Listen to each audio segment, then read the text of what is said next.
Imagina tener el poder de decidir sobre la vida o la muerte de la persona que más te ha dañado en el mundo. ¿Qué harías? La historia de hoy no es solo sobre una decisión imposible.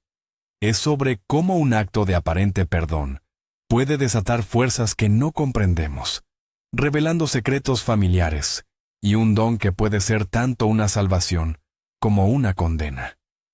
Prepárense para un viaje a las profundidades del alma humana, donde una cicatriz del pasado se convierte en la llave de un futuro aterrador e inesperado. Sofía era una joven brillante de un pequeño pueblo de Castilla-La Mancha. Estudiaba medicina en Madrid, con un futuro prometedor y el amor de Alejandro, su novio de toda la vida. Su familia era tradicional, de las que valoran el honor y el «qué dirán» por encima de todo.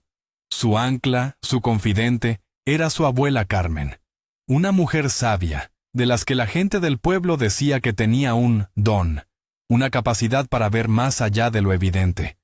Sofía no sabía hasta qué punto ese don marcaría su propia existencia, ni que una fatídica noche de invierno pondría a prueba cada pilar sobre el que había construido su vida. La puerta del apartamento de su amiga Marina se cerró con un portazo que resonó en el frío pasillo. Sofía se tragó las lágrimas de rabia. Una discusión estúpida sobre tradiciones y modernidad la había dejado en la calle, en Alcalá de Henares, a medianoche. La lluvia fina de enero comenzaba a calar sus huesos, un reflejo helado de la furia que sentía por dentro. Orgullosa, le había gritado Marina, y lo era. Demasiado orgullosa para volver a llamar a esa puerta. Demasiado orgullosa para llamar a sus padres y admitir que necesitaba ayuda. Decidió caminar hacia la estación de cercanías. La noche era oscura. Las calles desconocidas brillaban bajo la luz anaranjada de las farolas, creando charcos que parecían pozos de tinta. Cada paso era una reafirmación de su independencia. Una independencia que, sin saberlo, estaba a punto de serle arrebatada de la forma más brutal. Mientras caminaba, el frío se convirtió en un temblor incontrolable. Se arrepentía de su impulsividad. La estación parecía más lejos de lo que había calculado. Fue entonces cuando un SUV negro, de alta gama, aminoró la marcha a su lado. La ventanilla del copiloto se deslizó hacia abajo con un suave zumbido. Dentro, un hombre de rostro atractivo y sonrisa fácil la miraba. ¿Problemas?, preguntó con una voz cálida y segura. Parece que tienes una mala noche. Te llevo a Madrid, voy para allá. Sofía dudó. Sus padres siempre le habían advertido sobre los extraños, pero estaba helada, cansada y humillada. El interior del coche parecía un refugio cálido y seguro. Vio la marca de un reloj caro en su muñeca, su ropa impecable. No parecía un peligro. Fue un error de cálculo que le costaría la vida que conocía. Al entrar, el olor a cuero caro y a un perfume dulzón la envolvió. Se presentó como Arturo. Su conversación era fluida, encantadora. Hablaba de su trabajo en finanzas, de viajes, de un mundo que a Sofía le parecía de película. Sin embargo, algo en su calma era perturbador. Notó que, en lugar de tomar la entrada a la autovía A2, se desviaba hacia una carretera secundaria. Un atajo, dijo él, sin apartar la vista del frente. El corazón de Sofía comenzó a latir con fuerza. Las luces de la ciudad se alejaban, reemplazadas por la oscuridad de naves industriales y solares abandonados. El miedo, un animal frío y paralizante, comenzó a trepar por su garganta. El atajo no llevaba a ninguna parte. La sonrisa de Arturo había desaparecido, reemplazada por una expresión depredadora que no olvidaría jamás. Detuvo el coche en el corazón de un polígono industrial desierto. El silencio era absoluto. Lo que ocurrió después fue una pesadilla de fuerza bruta y terror mudo.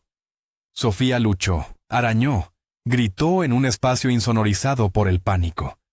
En un momento de desesperación, logró morderle la mano con todas sus fuerzas, sintiendo el sabor metálico de la sangre. La respuesta fue un golpe brutal en el rostro que la dejó aturdida. Mientras le arrancaba la ropa, sus ojos se fijaron en un pequeño lunar en forma de corazón que ella tenía sobre la ceja. «¡Qué lunar más feo!», dijo con un sadismo helado. «Al menos seré el primero en profanarlo». Esas palabras, más que el propio acto, se grabaron en su memoria como un hierro candente. Cuando todo terminó, la empujó fuera del coche. Aterrizó sobre el asfalto mojado y frío. La puerta se cerró y el SUV se alejó, sus luces traseras rojas encogiéndose hasta desaparecer en la negrura. Se quedó sola, rota, en medio de la nada. El único sonido era el zumbido lejano de la autopista y el latido de su propia sangre en los oídos. Miró su ropa rasgada, el dolor punzante en su mejilla, y sintió una desolación tan profunda que parecía que nunca más volvería a sentir calor. El mundo se había convertido en un lugar hostil y peligroso. La joven estudiante de medicina, llena de sueños y orgullo, había muerto en aquel polígono industrial. La que se levantó del suelo era otra persona, una superviviente marcada por la violencia. No supo cómo, pero empezó a caminar. Movida por un instinto primario, se dirigió hacia las luces lejanas de la autovía. Consiguió llegar a una estación de servicio, donde se escondió en los baños hasta el amanecer. Con el poco dinero que tenía, tomó una serie de autobuses que la llevaron, como un autómata, de vuelta a su pueblo en La Mancha. Durante el viaje, mantuvo la cabeza baja, ocultando su rostro amoratado bajo la capucha de la sudadera. Cada mirada de un extraño era una acusación, cada risa, una burla. El paisaje familiar de los campos de vides y olivos, que siempre le había dado paz, ahora parecía un testigo mudo de su profanación. No volvía a casa, volvía al lugar donde tendría que empezar a fingir. Fue su padre, Javier, quien abrió la puerta. Su rostro pasó de la sorpresa por verla sin avisar al horror al distinguir el moratón en su pómulo. Pero después de ese instante de pánico paternal, algo se endureció en su mirada. Se convirtió en una máscara de ira contenida. No preguntó si estaba bien, no la abrazó, la hizo pasar y cerró la puerta, como si quisiera ocultar una mancha, una vergüenza que había llegado para contaminar su hogar. Sofía sintió un frío más intenso que el de la noche anterior. El golpe de Arturo le había dolido en la cara, pero la mirada de su padre le dolía en el alma. Comprendió que su calvario no había terminado. Simplemente había cambiado de escenario. Su madre, Isabel, salió de la cocina secándose las manos en el delantal. Al verla, se llevó una mano a la boca, pero no para ahogar un grito de dolor, sino de espanto. Sus primeras palabras no fueron de consuelo. Fueron un siseo, un veneno. «Dios mío, Sofía, ¿qué has hecho? ¿Pero tú te das cuenta de lo que has hecho? ¿Qué va a decir la gente del pueblo?» El qué dirán. Esa era la verdadera herida, la auténtica tragedia para su madre. La humillación pública pesaba más que el trauma de su propia hija.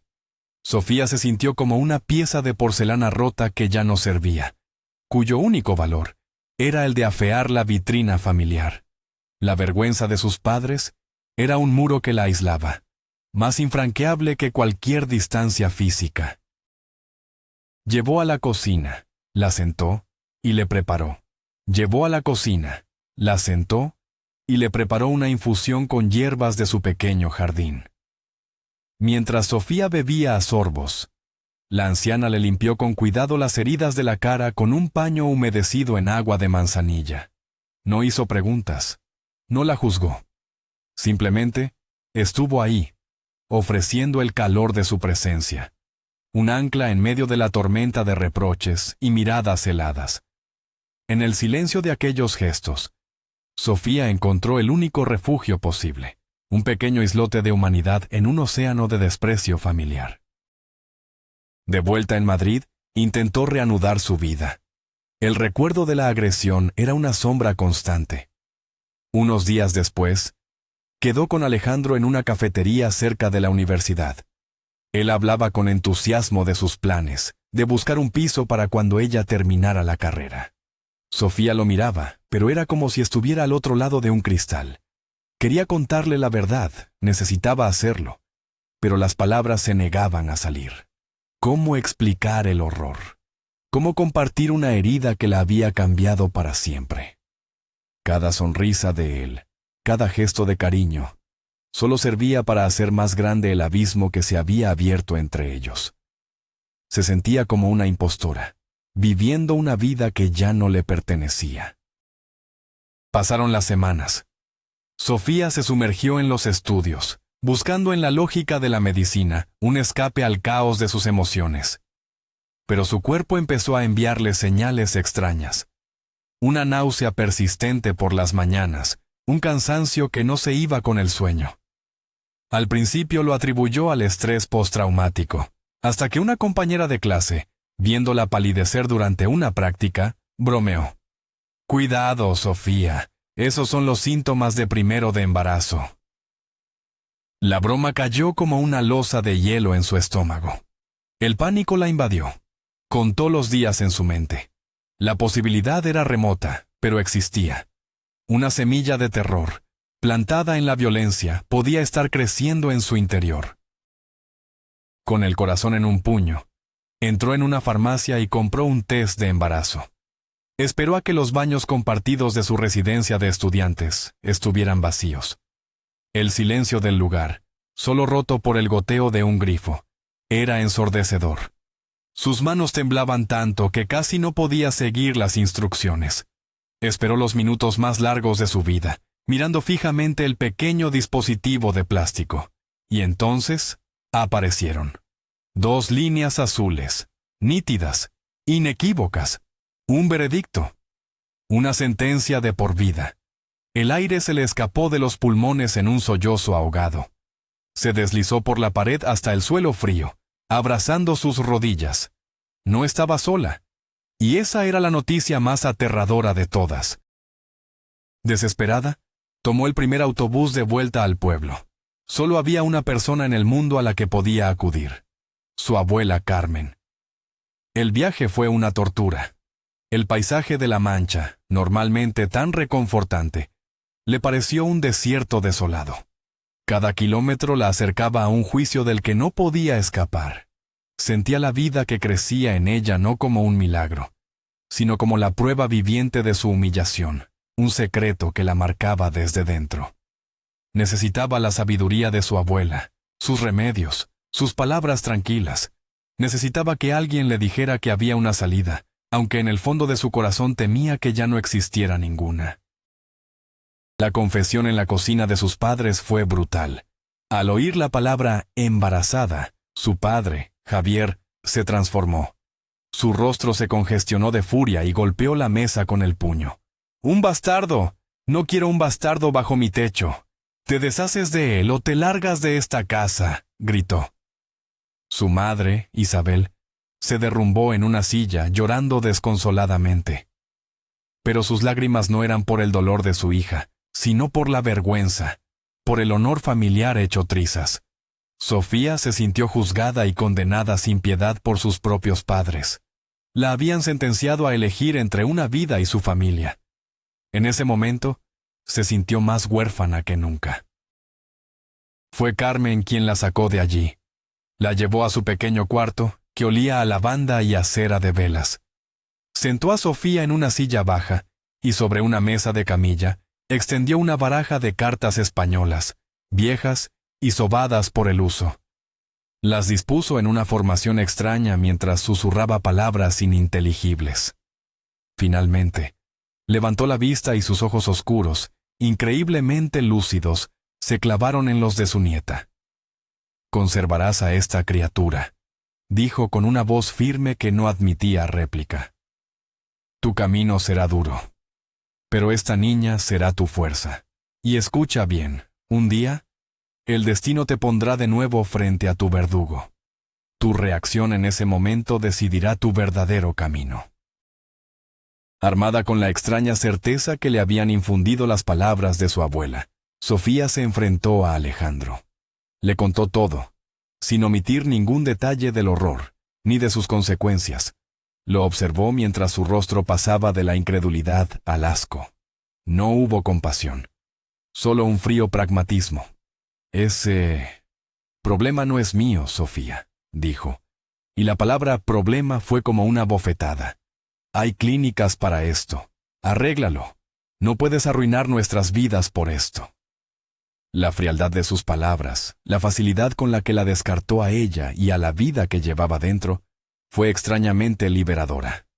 El amor que había sentido por él se evaporó, dejando un vacío limpio.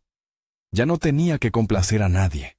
Su camino, como había dicho la abuela, era solo suyo. Los últimos meses de la carrera fueron un refugio. Se aferró a los libros, a las largas horas en la biblioteca, construyendo un muro de conocimientos para aislarse del mundo. Su embarazo avanzaba, visible para todos. Soportó las miradas, los susurros. Se convirtió en una isla. Y entonces, una tarde, mientras estudiaba anatomía, sintió un movimiento en su interior. Un pequeño aleteo, seguido de una patada suave pero decidida. Se llevó la mano al vientre, sorprendida.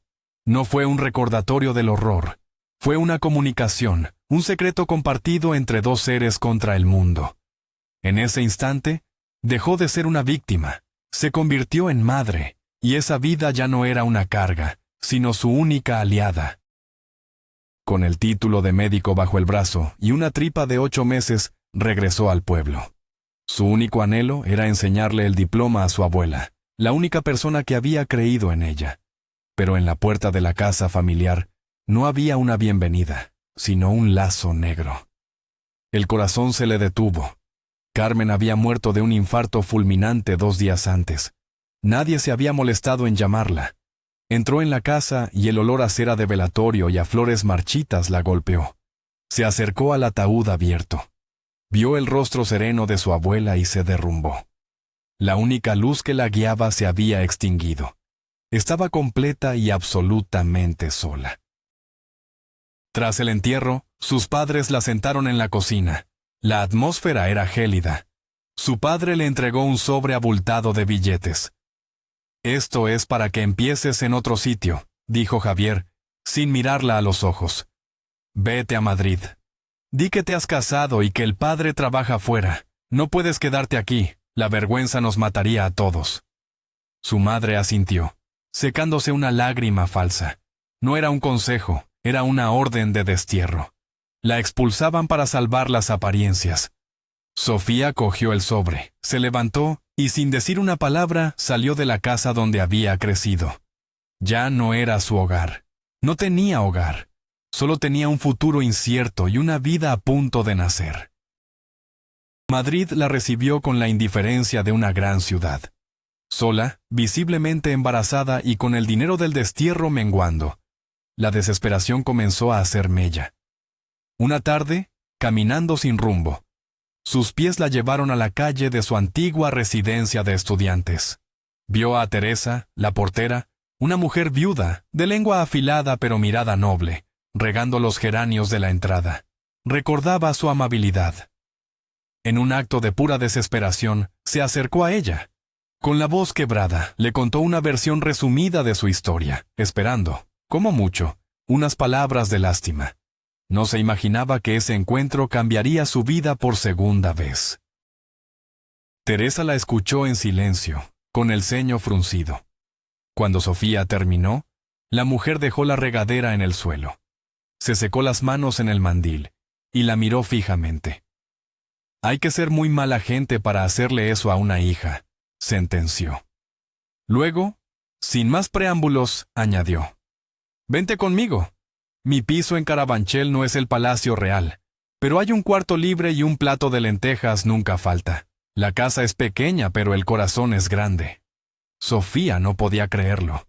Una casi desconocida le ofrecía un techo, un refugio, sin pedir nada a cambio. Las lágrimas que no había derramado por su familia brotaron entonces, lágrimas de gratitud y de un alivio tan inmenso que casi la hizo caer de rodillas. El piso de Teresa era humilde, pero estaba lleno de vida. Allí conoció a David, su único hijo. Un hombre de unos 30 años, con la tristeza instalada en los ojos y el aliento a vino barato. Una vieja herida de amor, le explicó Teresa, lo estaba consumiendo. Semanas después, en el hospital público del barrio, nació Amor. Una niña sana y preciosa. Cuando Sofía volvió al piso con el bebé en brazos, Teresa y David la esperaban. Teresa había preparado un caldo de gallina y David, torpemente, sostenía un osito de peluche. En ese pequeño salón de Carabanchel, entre el olor a guiso y la torpeza de un hombre herido, Sofía sintió por primera vez en mucho tiempo el calor de un hogar. Una familia extraña, rota, pero real. Los años que siguieron fueron una vorágine de trabajo y esfuerzo. Sofía se especializó en cirugía y su talento no tardó en destacar. Se convirtió en una de las cirujanas más respetadas del Hospital La Paz. Era brillante, precisa, infatigable. El quirófano era su santuario, un lugar de orden y control donde los dramas personales no tenían cabida. Se sumergía en su trabajo para no pensar, para no sentir. Su pasado era una habitación cerrada con llave en su mente. Amor, su hija, era su única luz, la razón de su lucha. La niña crecía sana y feliz, ajena a la tormenta que había precedido su nacimiento. Sofía había construido una fortaleza alrededor de las dos, una vida funcional donde el dolor no tenía permiso para entrar. David, poco a poco, fue encontrando en Sofía y Amor una razón para luchar contra sus demonios. Sus periodos de sobriedad se alargaban. Era un padre tierno y torpe para Amor, que lo adoraba. Un día, empujados por la insistencia de Teresa y por una necesidad mutua de estabilidad, se casaron. Fue una boda civil, pequeña y sin alegría. Un contrato de gratitud y soledad compartida. Sofía sabía que no lo amaba, pero le estaba agradecida. Su matrimonio era un acuerdo silencioso, una paz frágil construida sobre las ruinas de sus vidas pasadas. Era un arreglo funcional, pero en las noches silenciosas, Sofía sentía un vacío profundo, un anhelo de algo que ni siquiera se atrevía a nombrar. Una noche, tras una discusión con David, que había vuelto a beber, Sofía buscó consuelo en las pocas cosas que le quedaban de su abuela. Abrió un viejo libro de oraciones que Carmen siempre llevaba consigo. Al hojearlo, un pequeño papel doblado cayó de entre las páginas. La caligrafía era la de su abuela. El mensaje era corto. El odio es un veneno que solo daña a quien lo bebe. Para que tu don despierte, algún día deberás perdonar lo imperdonable. Sofía sintió un escalofrío. ¿El don? Perdonar lo imperdonable. Esa misma noche, una llamada de la policía le informó de que David había muerto en un accidente de coche. Conducía ebrio. La frágil paz se había hecho añicos, dejándola de nuevo sola con sus fantasmas y una críptica profecía. El busca sonó en mitad de la noche. Urgencia en quirófano. Un herido por arma blanca, abdomen perforado, pronóstico crítico. Sofía se movió con la eficiencia de un autómata. Mientras el equipo preparaba al paciente, ella se acercó para una primera evaluación. Era un hombre de unos 40 y tantos, inconsciente. Le apartó la camisa ensangrentada y se preparó para actuar. Pero entonces, los ojos del hombre se abrieron por un instante, nublados por el dolor y la medicación. La miró y sus labios agrietados se movieron. Sofía, susurró. Ese lunar, en forma de corazón, te recuerdo. El tiempo se detuvo. Bajo las luces del quirófano, reconoció la sonrisa torcida, los ojos crueles. Era Arturo, su verdugo.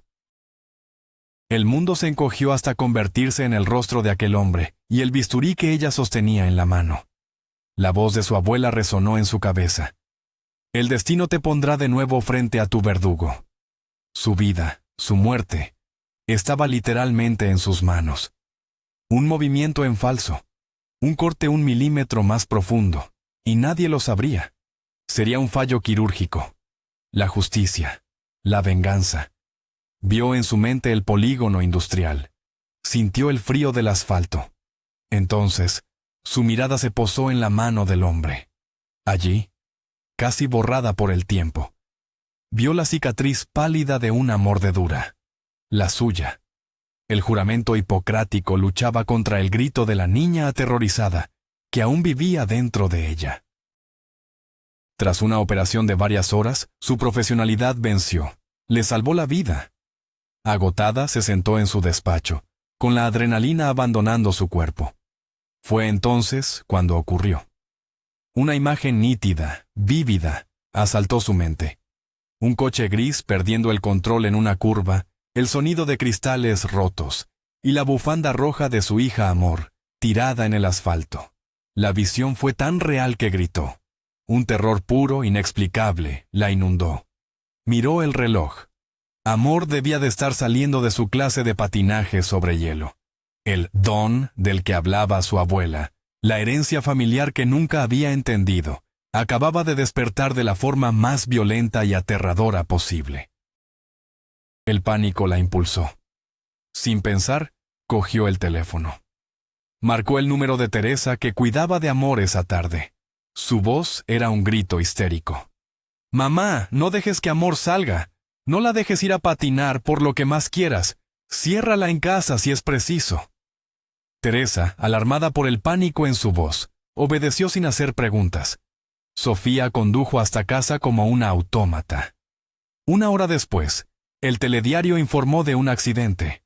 Un conductor había sufrido un infarto al volante y se había estrellado contra la entrada de la pista de hielo, justo a la hora en que Amor y sus amigas debían estar allí. Había salvado a su hija. El don era real, y lo había despertado al perdonar, o al menos salvar, lo imperdonable. Al día siguiente, un hombre la esperaba a la salida del hospital. Era elegante, con una mirada tranquila y unos ojos amables que contrastaban dolorosamente con los de su hermano. «Doctora», dijo con voz suave, «soy Benjamín, el hermano de Arturo. He venido a darle las gracias por salvarle la vida». Sofía se quedó paralizada. El hermano de su agresor. Quería huir, gritarle. Pero entonces, una voz en su interior, una voz que sonaba extrañamente como la de su abuela Carmen, le susurró con una calma absoluta. «Escucha, este es tu camino, no el de la venganza, sino el de la vida». Por primera vez, Sofía no sintió odio ni miedo. Sintió una extraña y sobrecogedora curiosidad. Sofía y Benjamín comenzaron una lenta y cautelosa amistad que, con el tiempo, floreció en un amor profundo, uno que ella nunca creyó merecer. Él representaba todo lo opuesto a la violencia de su hermano. Era bondad, paciencia y respeto. Arturo sobrevivió, pero las secuelas de su vida y del ataque lo dejaron en un estado de dependencia permanente. Sofía nunca le reveló que Amor era su sobrina, la hija de la mujer a la que destrozó. Consideró que ese secreto era la última muralla que la protegía, el único castigo silencioso que podía imponerle. Su don nunca volvió a manifestarse con tanta claridad, pero aprendió a escuchar su intuición, esa herencia de su abuela que le recordaba que incluso de la oscuridad más profunda puede nacer una luz inesperada. Gracias por acompañarnos en esta increíble historia. Si te ha conmovido, no olvides darle a me gusta, suscribirte para no perderte ningún relato y contarnos en los comentarios. ¿Crees que Sofía hizo lo correcto al ocultarle la verdad a Arturo y a su propia hija? Tu opinión nos importa.